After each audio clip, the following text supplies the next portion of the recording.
Have you ever asked yourself why the universe would let you meet someone you were never meant to keep? What would tie such a deep, invisible thread between two souls, only to tear it apart before it ever fully formed? There's a specific kind of pain in being truly seen, and then left, not with cruelty, but with timing, with silence, with circumstances that don't ask, but declare, this is not the path you'll walk together. And that hurts in a way that has nothing to do with logic. It's not heartbreak, it's haunting, a spiritual fracture, not just of your chest, but of the story you thought your life was becoming. Something ancient moves through you, not in your mind, but in your breath. Like your body remembers them from lifetimes before, and still knows they cannot stay. So you ask, why would something feel so destined, only to collapse? Maybe the answer isn't that it wasn't meant to happen. Maybe it was only meant to open you, like light hitting a flower that was never meant to bloom. Just enough to remind it that it's still alive, still here, still capable of loving so fiercely that it hurts. And sometimes that hurt is the beginning of everything. Not everyone is sent to stay. Some people show up only to stir the waters, to shake something loose beneath the surface, to awaken a part of you that forgot how to feel. Jung believed our most significant encounters don't come from logic or luck. They come from the unconscious, from a deeper intelligence inside the psyche that draws us to the ones who aim straight at our hidden wounds. These are not accidents. They are sacred interruptions, and maybe you felt it in your body first. A rush in your chest, a sudden pull in your stomach, a warmth in your skin that whispered, "This is different." It felt cosmic, inevitable, even if it ended before it began. Because this kind of connection was never about compatibility. It was about ignition. The soul doesn't seek comfort. It seeks wholeness. And sometimes, to become whole, you must be torn wide open. Some loves aren't homes. They're doors. You walk through them and leave changed, more aware, more awake, more yourself. And while the ego screams for what was lost, your deeper self is trying to scream louder. All you know is that something got touched, something old, something raw. This is how the soul remembers. These aren't new wounds. They're ancient ones that finally found a mirror strong enough to reflect them back. And while your mind fights to hold the connection, your heart already knows. This wasn't meant to last. It was meant to rupture, and still, you try. You lower the pressure. You try to shape the love into something safe. But it was never sent here to be safe. It was sent to change you. There's an intelligence in desperation that logic can't contain, a sacred kind of chaos, love that breaks your skin just so you can find the pieces of yourself you hid behind it. Time feels cruel. Separation feels like punishment. But what if this was the only way the deepest parts of you could ever surface? The tension in your chest, the weight behind your eyes, the breath you forget to take. These are not signs of weakness. They are signs of initiation. Your soul is not breaking. It's expanding. And what expands can never return to what it was. It becomes something else. Something more real. The person you can't forget wasn't a wrong turn. They were a mirror, reflecting back the parts of you that were buried under survival and control. Not just a lover, not just a possibility, but a messenger, carrying a fragment of your forgotten self. You didn't fall for them simply for who they were. You fell for who you became in their presence. More open, less guarded, more real than you dared to be in years. They awakened something in you, a softness you'd shut down, a voice you silenced to keep the peace, a desire you buried because it didn't fit the life you were building. And when they saw you, not your smile, not your story, but you behind the defenses, something ancient stirred, not a memory of them, a memory of you. The part of you that still wanted to believe in love without strategy, the one that hoped to be chosen without effort. That's why it still breaks. It's not just them you lost. It's the version of you they brought back to the surface. The child who suffered for safety, the protector who waited for absence, the part of you that glowed for a moment in their light and then sank again when they left. But what they reawakened, your pain, your voice, your ability to feel, doesn't disappear just because they do. They didn't complete you. They reminded you that nothing was ever missing, only hidden. And now, the real work begins. To reach for the parts they uncovered, to hold what they mirrored, to become the version of yourself you saw in their reflection. Not because they stayed, but because for once you saw yourself clearly. Maybe their presence pulled you out of the self you were performing. The version of you that always managed, always held it together, always stayed in control. Maybe just being near them made your nervous system remember what it felt like to be seen without effort. And maybe, without knowing, they triggered something still clenched inside you. The fear of being too much, the fear of never being enough, the memory of abandonment so old it lives in your body like a reflex.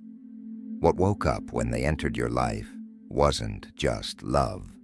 It was everything you had buried beneath the surface. Jung once said that when two personalities meet, it's like the contact of two chemicals.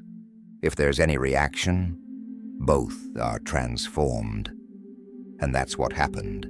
They didn't just touch your heart, they rearranged the parts of you that forgot how to respond to love. You may have waited a lifetime, but what they gave you wasn't permanence. It was ignition, a mirror, a spark in the dark that revealed just how long you've been waiting to be known. And that revelation, however brief, was real. Now the question is no longer about them. It's about who they left behind, the version of you that woke up, that finally became aware, and is now asking, what comes next? We like to believe that when love is real, it should feel like refuge, a home, a place to be fully seen, and finally, rest. But some connections don't come to soothe you. They come to dismantle you. They don't arrive like sanctuary. They arrive like fire, not to calm your world, but to end it. They walk into your life like a match to dry wood, and suddenly everything that once felt stable begins to burn. You don't even notice what they've lit until the air around you is thick with memory, grief, and the ashes of who you thought you'd outgrown. You call it despair. But what if it's initiation? What if they weren't here to stay, but to interrupt the rhythm of your forgetting, to awaken the part of you that went numb from years of abandonment, of choosing peace over truth, of making yourself small just to be accepted? Maybe you didn't lose something. Maybe you were being freed from something, freed from the fantasy you quietly built.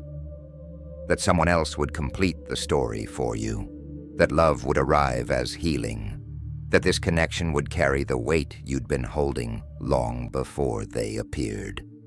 But that weight was never theirs to carry, and it was never yours to hand off. It was yours to finally face. It was never theirs to carry. It was always yours to face. And maybe this is the part that hurts the most. Not losing them, but losing the future you had already started to believe in. The mornings you'll never have, the rhythm that will never unfold, the quiet joy that never had the chance to become memory. It feels like a death, and in many ways, it is. The death of what could have been, the death of the version of you that still believed this love would stay.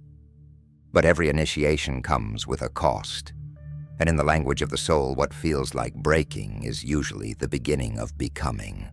Sadness lives in the body. It's the breath you forget to take, the weight in your legs, the absence that lingers like perfume in clothes you no longer wear. You tell yourself you're fine, that it's time to move on, but your bones remember, your skin remembers, your nervous system doesn't lie. And yet, this sadness is sacred, not because it feels good, but because it means you opened, you let someone in, you loved without a guarantee. You let your walls tremble, and that by itself is a kind of holiness. They were never your forever. They were your recognition, your reflection. A soul crossing your path, not to give you answers, but to pull you into the questions you were afraid to ask. Who am I when I'm not performing for love?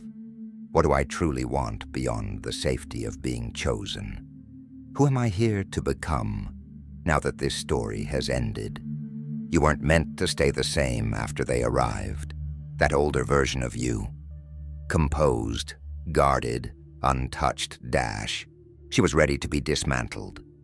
And sometimes the universe sends a storm in the shape of a person, just to burn away who you're no longer meant to be. It's tempting to hold on to the idea that maybe one day they'll come back, that time will realign, that the universe will make it right. But the soul rarely moves in circles. It moves in spirals, never returning, only deepening. Clinging to reunion keeps you orbiting the past. It keeps you tied to a future that will never arrive. And worse, it distracts you from the real task, to integrate what this connection awakened in you. Not to reclaim the story, but to absorb it, to become the person you were always trying to reveal. Because a love like this was never meant to be preserved. It was meant to be metabolized. Integration is not the same as healing. Healing seeks closure. Integration invites expansion. It's the quiet reconstruction that happens after the storm has passed, when the old self no longer fits, when you begin to live with what you've felt, not as a wound, but as wisdom, not as loss, but as a layer. You start to notice the changes, subtle at first.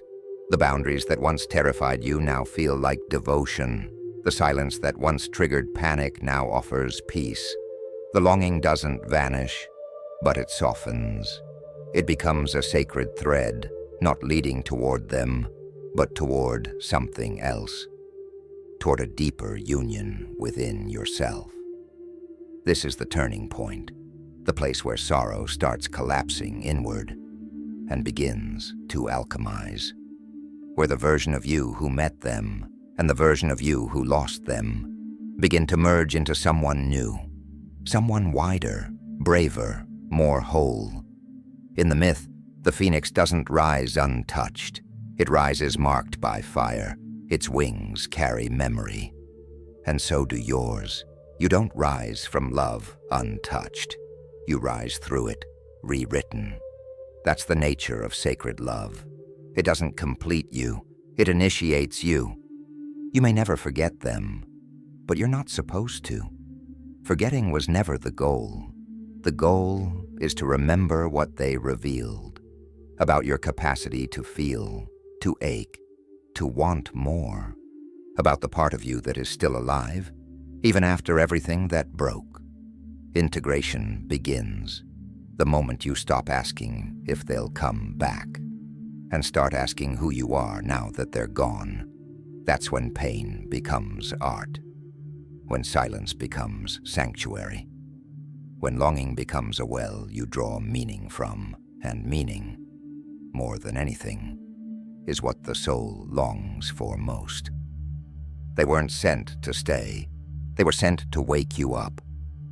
They were sent to show you how much more of yourself was still waiting to be lived, not through reunion, but through return. Return to the self, to breath, to truth, to the part of you that cannot be abandoned, even when others leave. You don't have to close the story. You just have to carry it well. There's a kind of pain that doesn't scream. It doesn't shatter anything. It doesn't demand to be seen. It just lingers, quietly, persistently, soft around the edges. It lives in the space where their presence used to be. But deeper still, it lives in the version of yourself that only existed when they were near. You're not just loving them, you're loving who you became in their presence.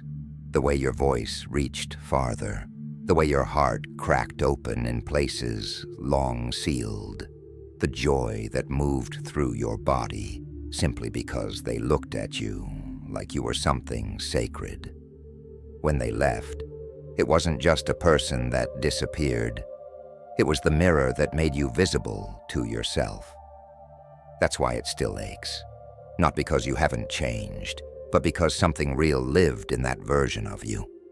And now you're laying her to rest, the one who smiled without guarding, who hoped without holding back, who, even for a moment, believed she could be fully seen and not left. That joy, it was evidence that you lived something holy, that you allowed yourself to be changed, that you said yes to something without knowing how it would end. Brené Brown once said, "You can't selectively numb emotions. If you numb the dark, you numb the light." And the same is true here. If you bypass the joy, you lose the gratitude too. So let yourself lean into the ache, not to get stuck in it, but to honor it. Jung taught that meaning is found in the tension of opposites. And that's exactly what this is, a sacred contradiction. You're loving and becoming, loving and awakening, hurting and expanding. They were never a destination. They were a bridge, a signal, not a solution, a question pressed into your timeline. It wasn't a period. You didn't fail because they didn't stay. You didn't misread the signs. You loved, and that alone rewrote you. They were the spark. You are the continuation. And what you carry now is not a sickness to hide. It's a story that breathes. The tenderness that still stirs when their name floats through your mind is not weakness. It's devotion. It's proof that you opened your heart wide enough to hold something greater than certainty. You might find yourself missing them at strange moments. In the laundry aisle, in the silence between songs, when a certain melody hits your headphones and your chest tightens before your mind even understands why. Let that moment come. Let it be what it is. You don't need to chase it. You don't need to force meaning. Sometimes pain is just love with nowhere to go. But that doesn't mean it vanishes. It transforms. Like breath becoming prayer. Like grief becoming art. You will never love the same way again. Not because you're broken, but because you've grown. Because the part of you that once needed their light to feel radiant has now learned how to shine from within. That's what it means to carry them forward. Not to walk away from what was, but to embody what it gave you. They were a sacred disruption. You are the sacred continuation. You don't need to be over it to be grateful. You just need to recognize that this pain isn't proof of weakness. It's a measure of depth. And if it still aches, it's because you were brave enough to love in a way that touched something eternal. And that love, even unreturned, has already done its work. You may still wonder why someone who felt so right never stayed. Why the moment you stopped performing and finally let yourself be seen. They began to fade like shadows after sunset. But not every soul encounter is meant to last and grow. Some are meant to strike like lightning, illuminate everything in an instant, and then disappear, leaving you to shine in a truth you can never unsee. They didn't come to complete you. They came to interrupt you, to dismantle the illusion that love must stay in order to be real, to remind you that permanence was never the point. The spark was. Carl Jung once wrote that loneliness doesn't come from having no people around you. It comes from being unable to share what matters most. And sometimes, the only person who could truly understand the most hidden things in you is the one who was never meant to stay.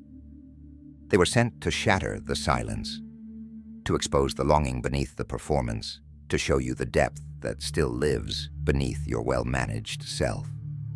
Yes, it hurts. Yes, it still feels incomplete. But the soul doesn't measure love by time or outcome. It measures by transformation. What changed because of them? What part of you came alive in their presence and refuses to go dormant again? Maybe it was your voice. Maybe it was your hunger. Maybe it was the part of you that always wanted more. More truth. More intimacy, more meaning. And suddenly, through them, that whisper became a roar. They weren't your mistake. They were your mirror. And what you saw in them, the longing, the ache, the fire, you saw because it was already alive in you. This wasn't just a connection. It was a passage. You stepped into something ancient, something mythic. You were initiated, not by choice, but by encounter. And now the question isn't, why didn't they stay? The real question is, who did I become because they came? You're not broken, you're changed, you're not abandoned, you're expanding. What you once called loss has returned to your own soul, to your own wisdom, and even though they are gone, their echo remains. Not as pain, but as permission. Permission to stop dimming your light to be loved. Permission to stop waiting to be chosen. Permission to belong to yourself.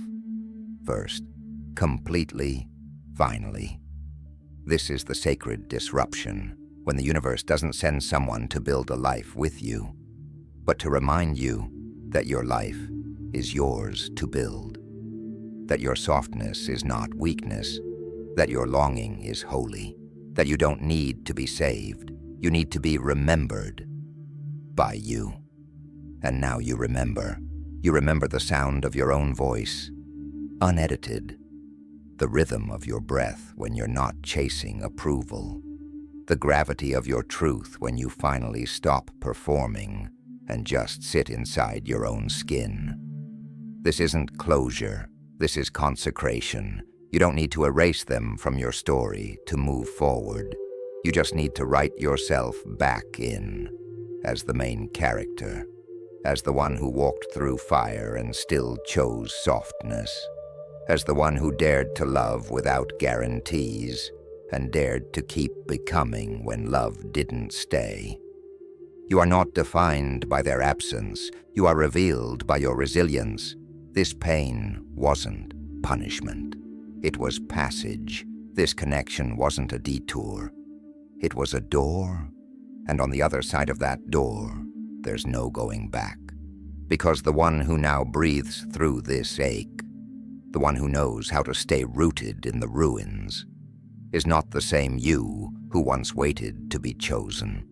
She is wiser now, wilder, whole. So let this be your altar. Let the memory become fuel for your becoming. Let the longing become light. Let the ache become grace. They were never meant to be your ending. They were meant to be your awakening. And you were meant to rise. If something in you still burns after this, write this in the comments. They didn't complete me. They ignited me. Like the video. Share it with someone still healing through echoes, and hit the bell. The next one won't be softer, only deeper.